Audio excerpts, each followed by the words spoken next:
Pour ce qui est de la pêche en nymphe aval, donc vous vous tenez à l'amont du barbeau et le barbeau se tient, ou le banc de barbeau se tient à l'aval de vous et vous lui présentez donc la nymphe en premier directement dans la gueule. Donc là, c'est une méthode un peu de triche, mais plus facile, qui consiste en fait à lancer la nymphe et à mettre la bannière en tension et à régler l'endroit où vous voulez faire dropper la nymphe et à tout lâcher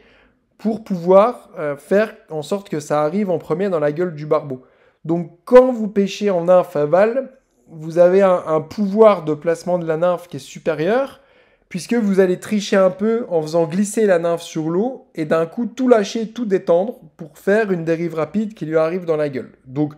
c'est une méthode un peu trichante, mais qui est parfois bien efficace quand on n'a pas le droit. Quand on a, excusez-moi, pas quand on n'a pas le droit, mais quand on ne peut pas approcher les barbeaux autrement. Mais cela dit, il n'y a pas de pêche favorite sur les barbeaux amont ou aval, c'est souvent le spot qui décide. Surtout que je vais vous expliquer que moi je ne pêche les barbeaux que en surplomb, et ça c'est capital dans ses connaissances sur la pêche en nymphe à vue du barbeau. Voilà, j'essaierai vraiment de vous faire des vidéos en action de pêche amont et pêche aval parce que ça, c'est vraiment important de présenter ça en vidéo.